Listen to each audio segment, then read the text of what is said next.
Christmas morning crept in gently, the pale light slipping through the lace curtains and painting soft patterns on the walls of my quiet house. The familiar scents of cinnamon and pine lingered as I moved slowly around the kitchen, preparing a meal I knew my children would not share. The radio played festive music softly in the background, joyous carols that felt like a cruel contrast to the hollow ache growing inside me. The table was set with the embroidered cloth I had carefully preserved through the years, each stitch holding memories of past holidays filled with laughter and warmth.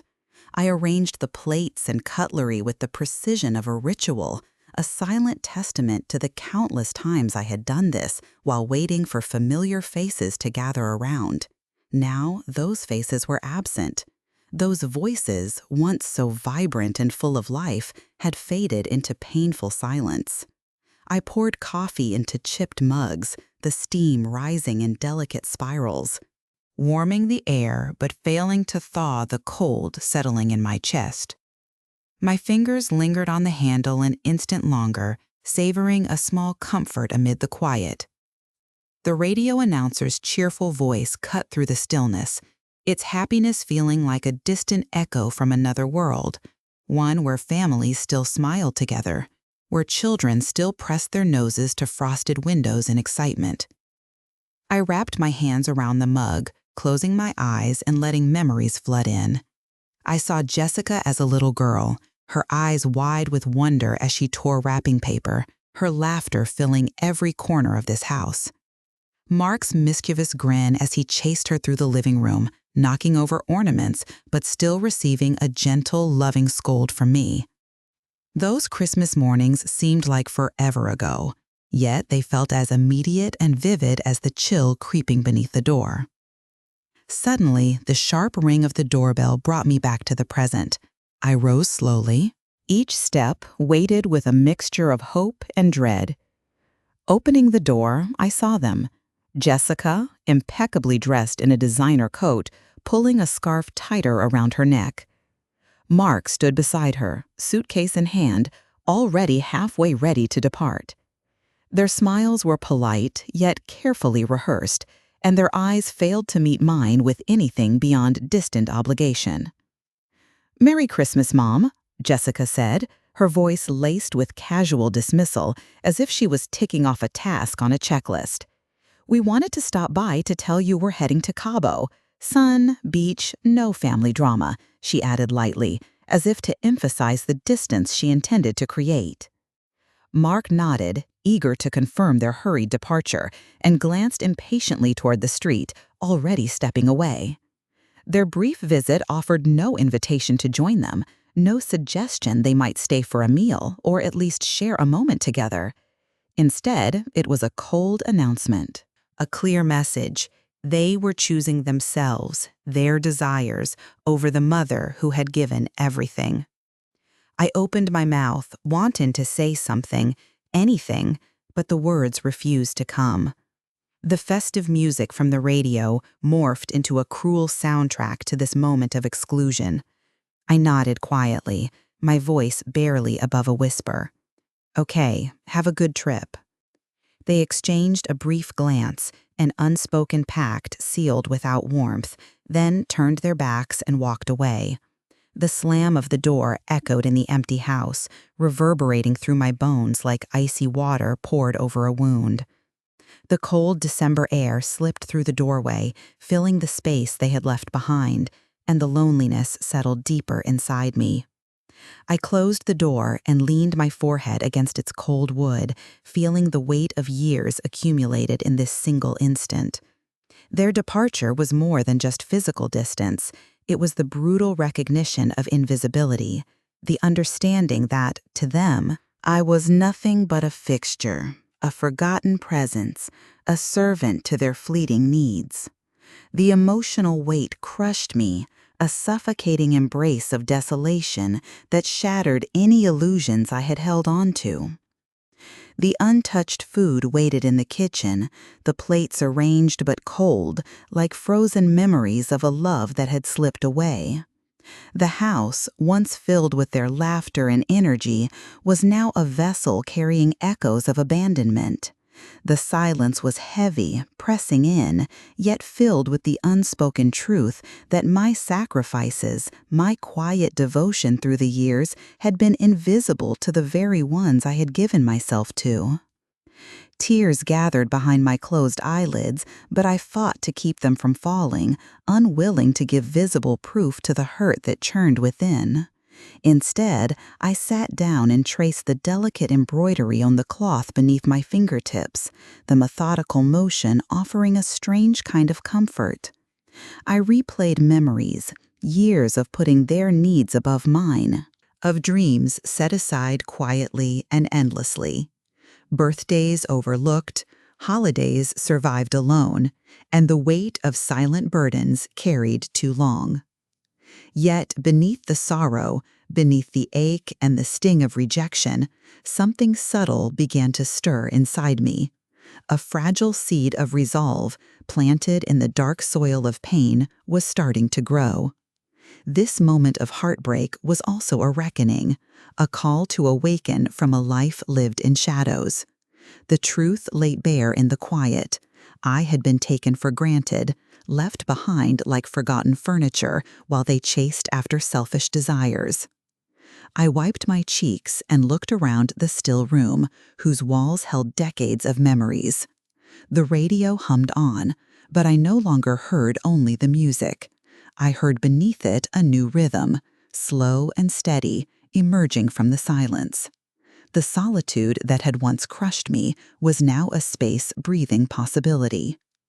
In the deep stillness of that Christmas morning, I understood that this abandonment was not just a broken ending, but a beginning, an opportunity to find strength in what I had thought was loss. I took a slow breath, steadying the tremor in my hands, feeling the first stirrings of a quiet power.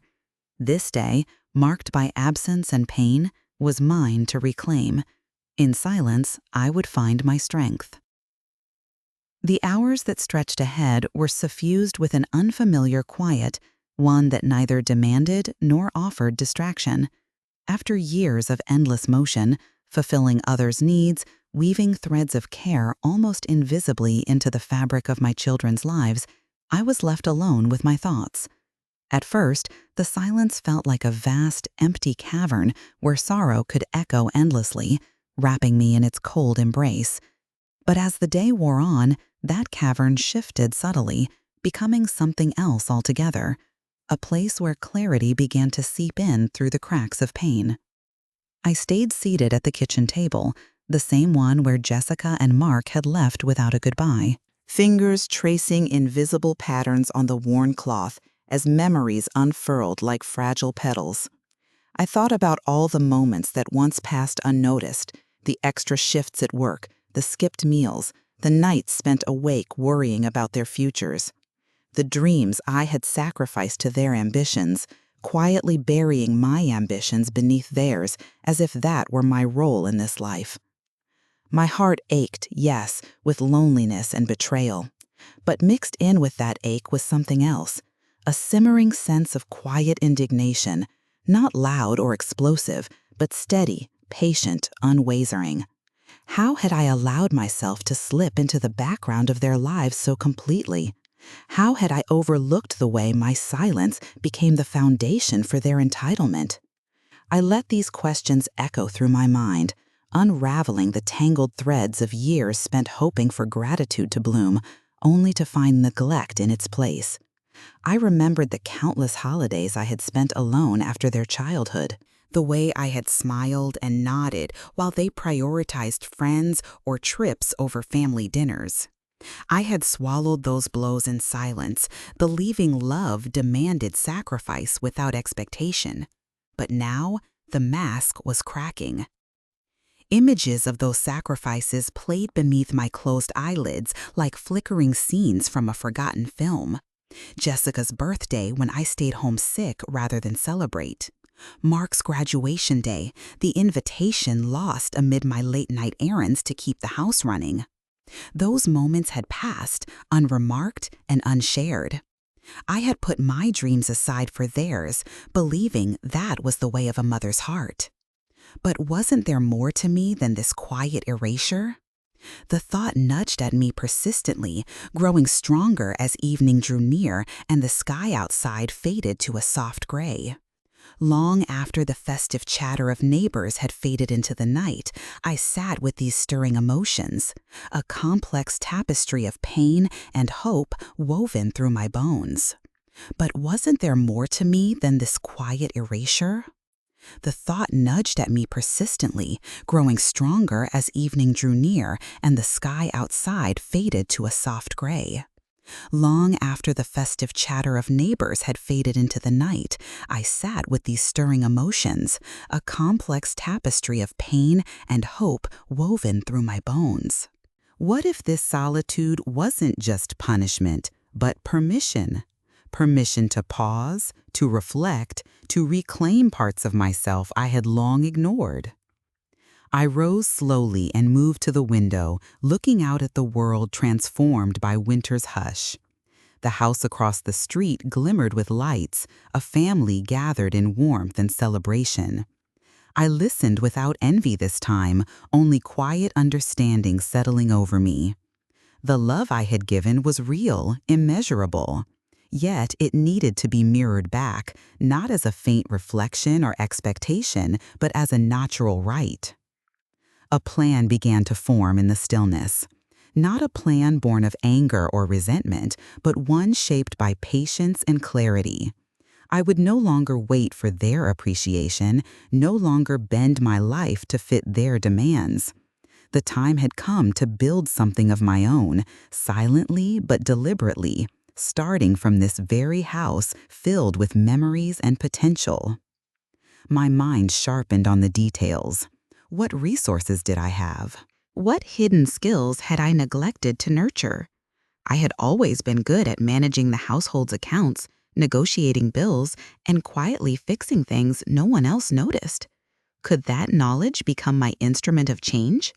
The thought felt electrifying, the first spark of empowerment in years. I recalled late nights studying finances online, learning about investments and contracts in secret, never sharing those small victories because they seemed irrelevant against the demands of motherhood. But now, those quiet lessons were treasures to be wielded. I resolved to turn this house, not just a home, but a vessel of my past, into a source of renewed strength and independence. I imagined reaching out to people, exploring opportunities to generate income without sacrificing my dignity. The idea of renting the house for holiday celebrations or even as a location for filming took root with surprising ease. My experience in managing household logistics could translate into something more, a business. This was a plan born in silence, but destined to speak loudly through action. As nights settled in, I penned a rough list of steps. Contact production companies, explore online communities that specialized in property rentals, gather documents that proved ownership and value. Each detail was a small brick laid on the path ahead, transforming anxiety into purpose. The task ahead was daunting, yes, but for the first time in a long while, I felt alive with possibility rather than immobilized by despair. I sat back, feeling the weight on my shoulders lessen just a bit. I realized this wasn't a fleeting whim, but a deep commitment to reclaiming my life on my terms. It was as if the years of quiet endurance had been waiting for this very moment to blossom into something new. In the solitude of that Christmas day, I was no longer a forgotten mother abandoned by her children. I was a woman awakening to her own power. Silent, patient, but fiercely determined. With every breath, I felt the burden of invisibility lift, replaced by a growing sense of agency. The transformation would not be immediate. There would be challenges, frustrations, and setbacks, but for now, I allowed myself to sit in this fragile hope, nurturing it carefully. The deep ache of loneliness was still there, but no longer a prison. It was the soil from which I would grow. As the clock ticked toward midnight, I switched off the radio. Outside, the world rested under a blanket of snow, quiet and still. Inside, I felt a surge of calm strength settle within me. This was the moment that marked the end of waiting, the first step out of the shadows into a future I would forge myself. In silence, I vowed I would find my strength. In the days and weeks that followed, I moved carefully but with purpose, transforming the quiet resolve born on that lonely Christmas morning into action. It began with the house itself, a place once crowded with memories of my children's presence, but now ripe with possibilities I had barely dared to imagine. I dove into my research with a deliberate patience, scouring through online communities where homeowners exchanged advice about rentals and seasonal leasing. I read every article, breathed in every tip, and learned about contracts, insurance, and pricing. The language of business felt foreign at first. Words like negotiation, liability, and market value floated in my mind like puzzles waiting to be solved.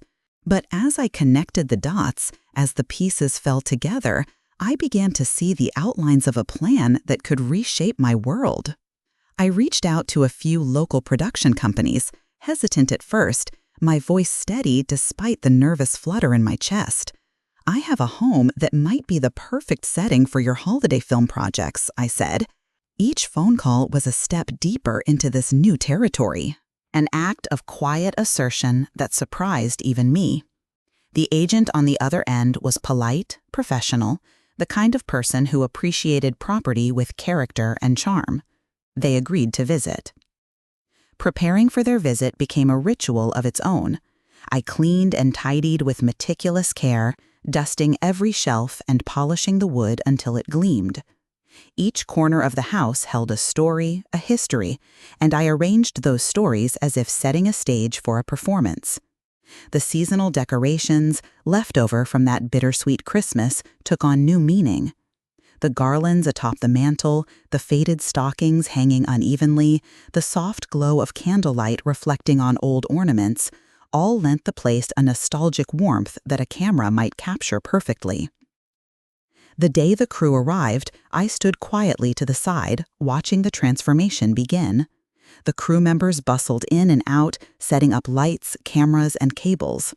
The house, which had been so still for months, suddenly pulsed with life, a strange and exhilarating energy.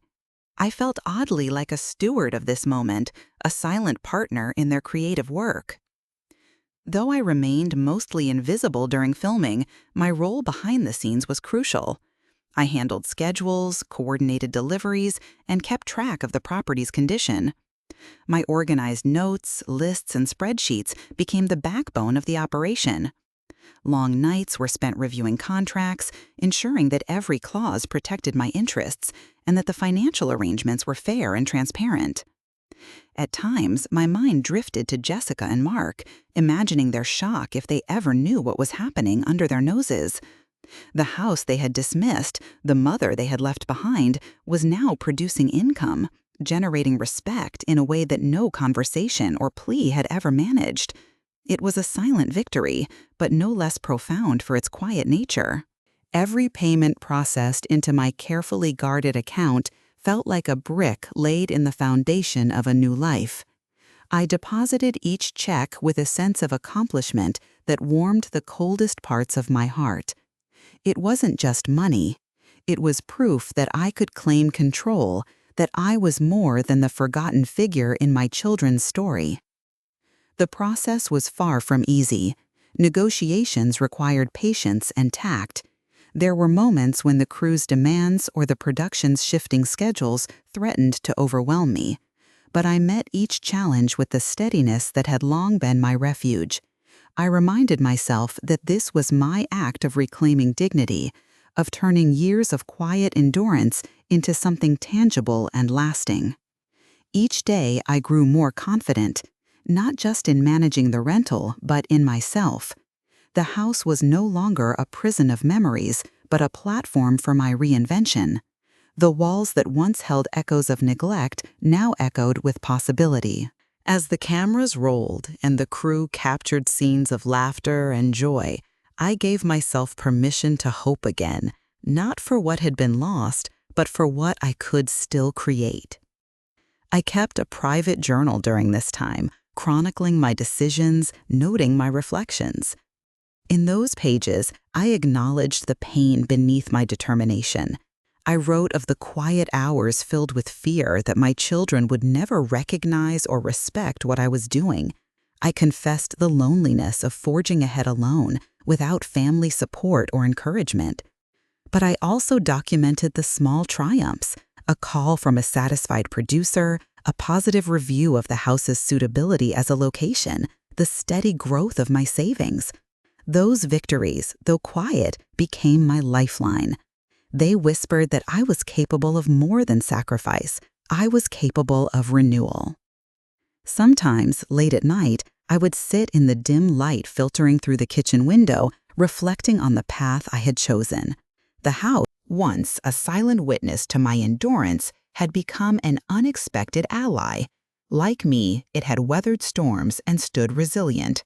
I imagined it as a partner in this new chapter, both of us marked by history but looking forward. I thought often about the idea of justice, not in the courtroom sense, but the personal kind, the reckoning that comes from standing firm in one's truth. I had never imagined that justice would look like this, quiet, methodical, unadorned by drama or confrontation. Yet it was profoundly satisfying. In moments of clarity, I realized that the house symbolized more than financial security. It embodied the life I had protected and nurtured against all odds. Now it was also the instrument of my quiet rebellion against invisibility. While Jessica and Mark pursued their pleasures and comforts, I was building a legacy rooted in dignity and self-determination. This slow transformation was my solitude turned to strength, subtle but unyielding. My days filled with calls, emails, and paperwork, I often smiled to myself at how much I had learned, how capable I had become. The woman who once waited alone by an untouched Christmas table was now a negotiator, a planner, a guardian of her own future. And yet, beneath the surface of this new life, I held a secret hope that somehow, eventually, my children might see me with new eyes, that they might recognize not the servant they assumed I was, but the woman who had quietly reclaimed her power. But even if that day never came, I knew I had done enough. I had taken the first steps toward justice, not with noise or accusation, but with patience and purpose. The journey was far from over. More challenges awaited, no doubt. But for the first time in many years, the future stretched before me not as a burden, but as a landscape of hope. The house, my home, was no longer a place of abandonment, but a beacon of possibility. In the calm after the storm of my past, I had become my own ally.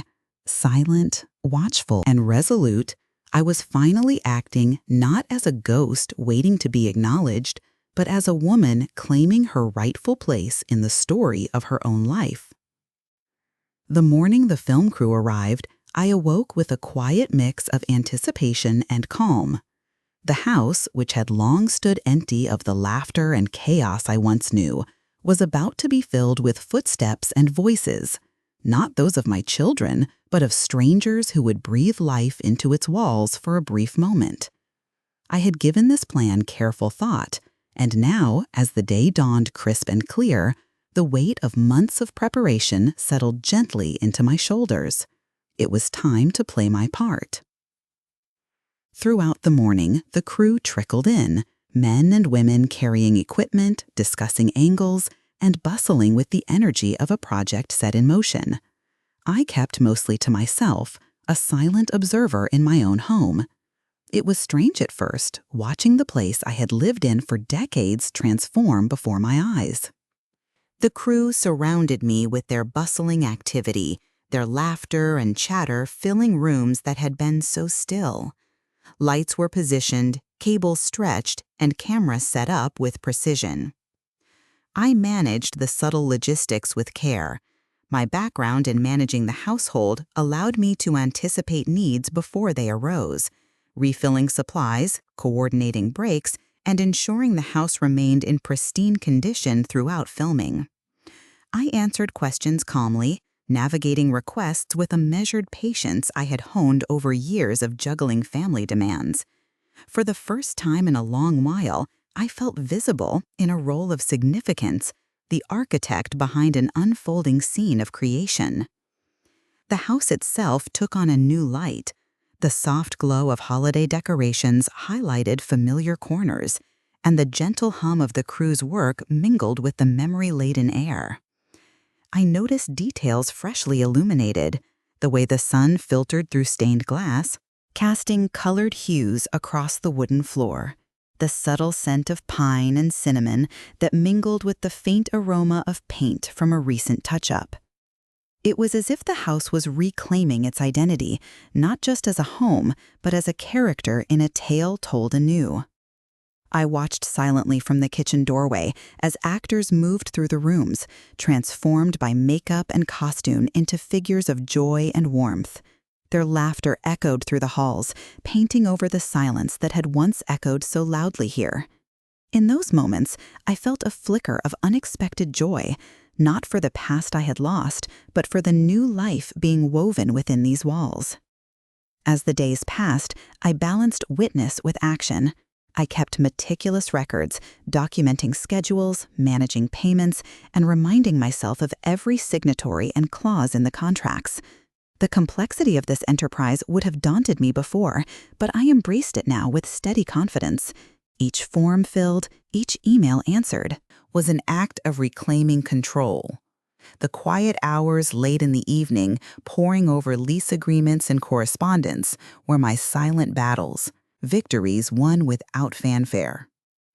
At times, strangers would comment on the house's charm, unaware of the history that filled its rooms. I treasured these moments, feeling pride in the home I had maintained all these years, even when my own family had seemed to take it and me for granted.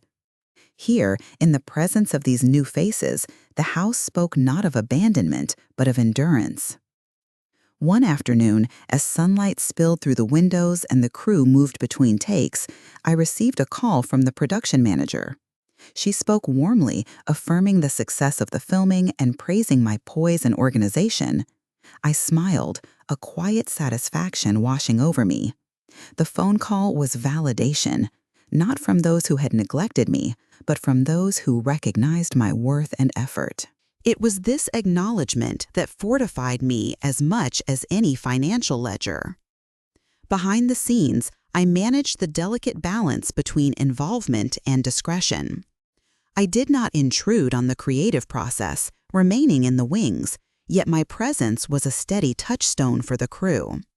I was the unseen link holding everything together, answering questions about the property, arranging for repairs, ensuring meals were crafted for the busy hands. Each evening, after the last light was packed away and the house returned to its quiet, I would walk through the rooms, absorbing the lingering energy. The spaces felt different, charged with a new vitality that promised possibilities beyond mere survival. This house, my house, was no longer a tomb of forgotten dreams, but a vessel carrying hope.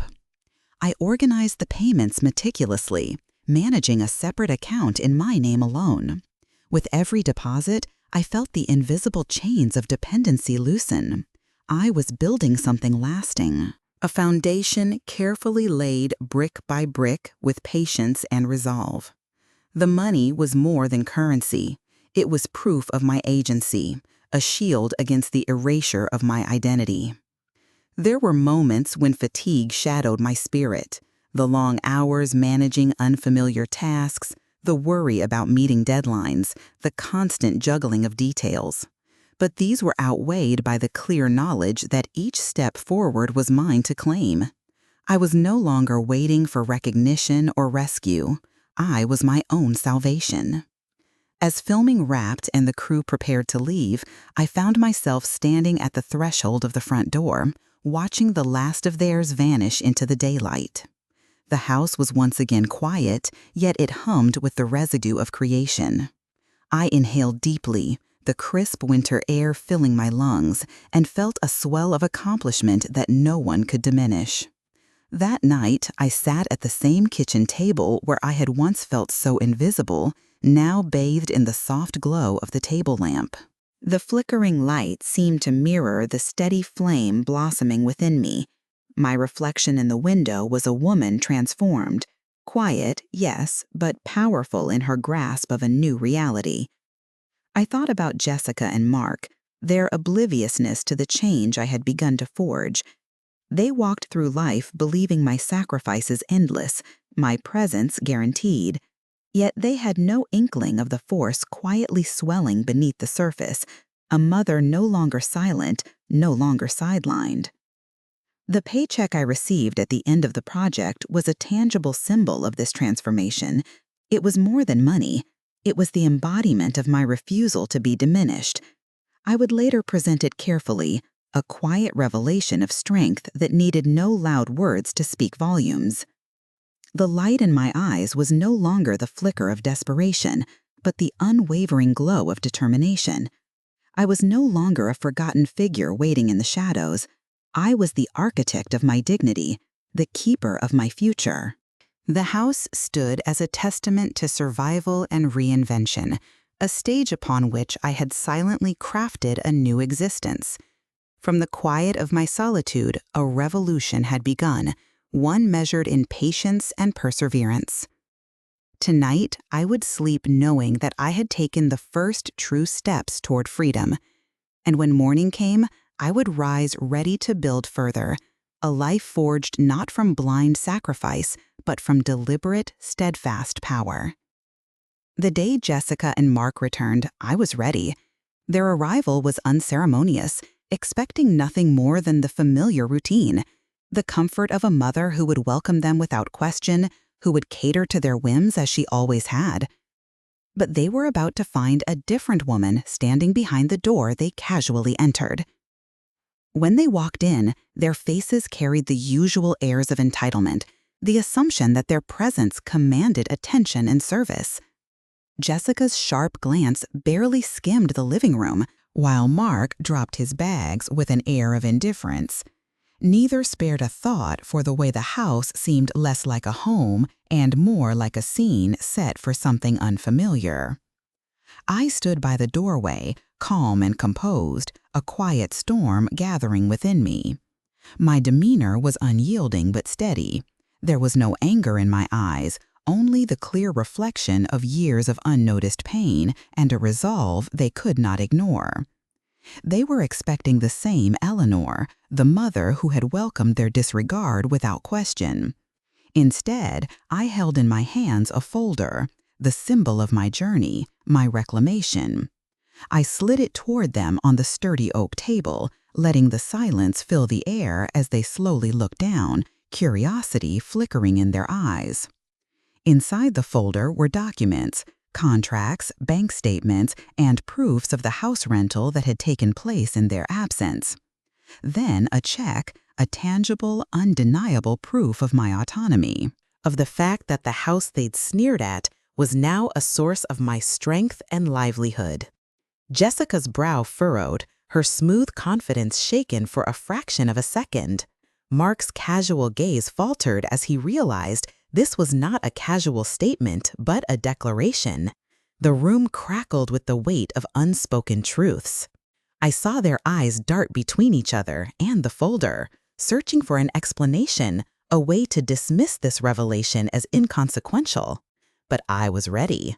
"This," I said softly, voice steady as the winter wind outside, "is more than just money. It's the proof that I have stopped being invisible. That my life isn't defined by your convenience or neglect. I am no longer the silent shadow you choose to ignore." They exchanged uncomfortable glances, the entitlement they wore like an invisible cloak, now threadbare and exposed. Jessica opened her mouth to speak but stopped.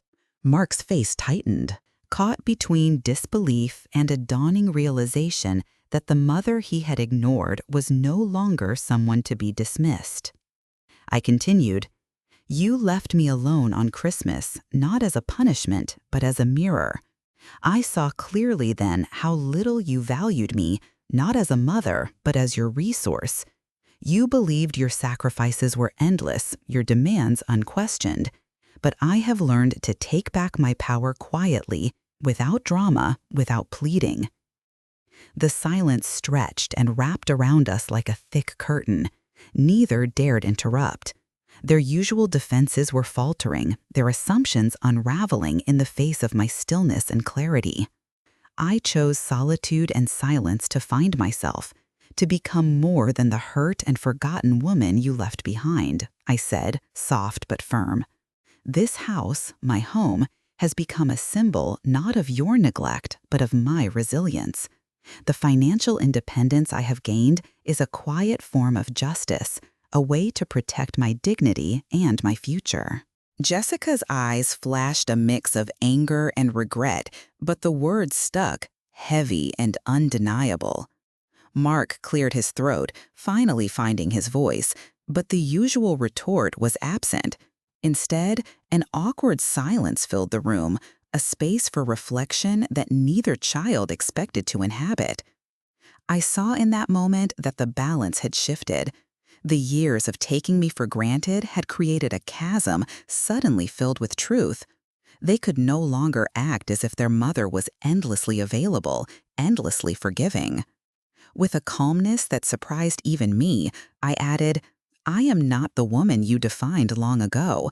I have changed, I have grown, and you must see me now, not as your forgotten mother, but as someone who finally knows her worth. Their faces softened, a flicker of something like understanding, or perhaps guilt, passing through. But I was not searching for apologies. This was not a demand for reconciliation or validation. This was me standing quietly but firmly, claiming a place in my own story that they could no longer ignore. The weight I had carried for years, the burden of silent love mingled with pain, felt lighter. The quiet revelation was not about vengeance. It was about justice earned through resilience, patience, and unwavering determination. In their silence, I found a powerful peace. The confrontation I had feared was not a shouting match, but a moment of truth that needed no loud voices to resonate. When they finally left the room, the air was thick with change. Jessica lingered at the doorway, a hesitant glance toward me, perhaps the first real look I had received in years. Mark's steps were slower, more measured, as if the realization of what had shifted was settling deep. For the first time, I saw the distance between us not as defeat, but as the space where new dynamics could begin. I had broken through the walls of invisibility, not with anger, but with the quiet force of transformation. That evening, I sat alone in the house, the folder unopened but still resting on the table, a symbol of victory in silence. The struggle was far from over, but the hardest part, the reclaiming of my own strength, I had accomplished with grace and patience.